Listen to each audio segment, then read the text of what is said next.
চীনের বুকে মাথা উঁচু করে দাঁড়িয়ে আছে বিশাল সব আধুনিক শহর। ঝা চকচকে রাস্তা, আকাশ ছোঁয়া ভবন, বিলাসবহুল অ্যাপার্টমেন্ট সবই আছে, নেই শুধু মানুষ। হ্যাঁ, আপনি ঠিকই শুনেছেন। কিন্তু কেন বিলিয়ন বিলিয়ন ডলার খরচ করে বানানো এই শহরগুলো আজ জনশূন্য?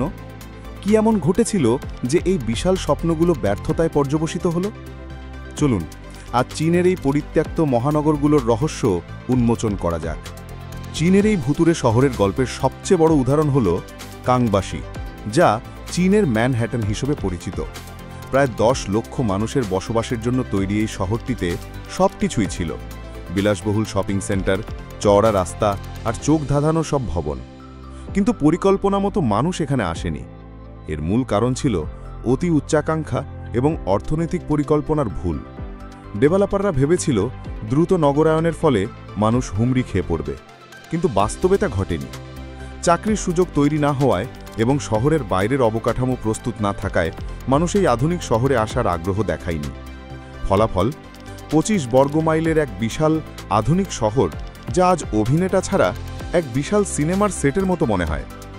চীনের উচ্চাকাঙ্ক্ষা শুধু আধুনিক ভবন তৈরিতেই সীমাবদ্ধ ছিল না, তারা ইউরোপকে অনুকরণ করে আস্ত শহরও তৈরি করেছে। যেমন ধরুন তিয়ানদুচেং শহর, যা একেবারে প্যারিসের আদলে গড়া। এখানে আইফেল টাওয়ারের একটি বিশাল প্রতিরূপও রয়েছে। একইভাবে সাংহাইয়ের কাছে তৈরি করা হয়েছে টেমস টাউন, যা দেখতে ক্লাসিক কোনো ইংরেজি শহরের মতো। কিন্তু এই শহরগুলো আজ প্রায় জনশূন্য, কারণ এগুলো বসবাসের জায়গার চেয়ে থিম পার্ক বা পর্যটন কেন্দ্র হিসেবেই বেশি পরিচিতি পেয়েছে। মূল শহর থেকে দূরে হওয়ায় এবং বাড়ির দাম বেশি হওয়ায় মানুষ এখানে স্থায়ীভাবে বসবাস করতে আসেনি। ভাবুন তো, আপনি এমন এক প্যারিসে বাস করছেন যেখানে কোনো কোলাহল নেই। চীনের অনেক শহর একটি নির্দিষ্ট শিল্পকে কেন্দ্র করে গড়ে উঠেছিল, যেমন অভ্যন্তরীণ মঙ্গোলিয়ার ওরদোস শহর। কয়লা শিল্পের বিশাল উত্থানের উপর ভিত্তি করে এই শহরটি তৈরি হয়েছিল। পরিকল্পনা ছিল খনির কর্মী ও বিনিয়োগকারীরা এসে এখানে বসতি স্থাপন করবে। কিন্তু যখনই কয়লার বাজার পড়ে গেল এবং অর্থনীতি পরিবর্তিত হল, তখনই শহরটি খালি হতে শুরু করল। একই ঘটনা ঘটেছে ঝুয়াংয়ের মতো কয়লা শহরগুলোর ক্ষেত্রেও। শিল্প বন্ধ হয়ে যাওয়ায় চাকরি চলে যায়, আর মানুষও শহর ছেড়ে চলে যেতে বাধ্য হয়। ফলে সৃষ্টি হওয়ার জন্য তৈরি হওয়া এই শহরগুলো আজ ভুতুরে নীরবতায় ডুবে আছে। তবে সব গল্পই শুধু হতাশার নয়। কিছু ভুতুরে শহর ধীরে ধীরে জেগে উঠছে, যেমন কুনমিং শহরের কাছে অবস্থিত চেংগং। বছরের পর বছর ধরে খালি থাকার পর এখানে নতুন বিশ্ববিদ্যালয় এবং শিক্ষা প্রতিষ্ঠান চালু হওয়ায় শিক্ষার্থীরা আসতে শুরু করেছে।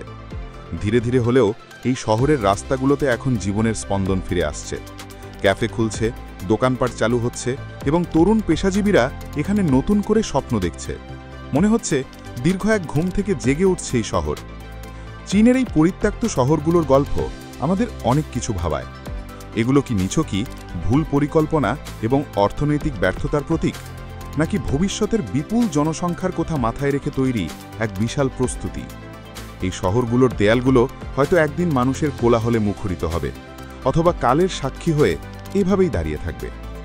আপনার কি মনে হয়? কমেন্টে আমাদের জানাতে পারেন। ভিডিওটি ভালো লাগলে একটি লাইক দিন এবং এমন আরও রহস্যময় ও তথ্যপূর্ণ ভিডিও দেখতে আমাদের চ্যানেলটি সাবস্ক্রাইব করুন। পরবর্তী ভিডিওতে আবার দেখা হবে।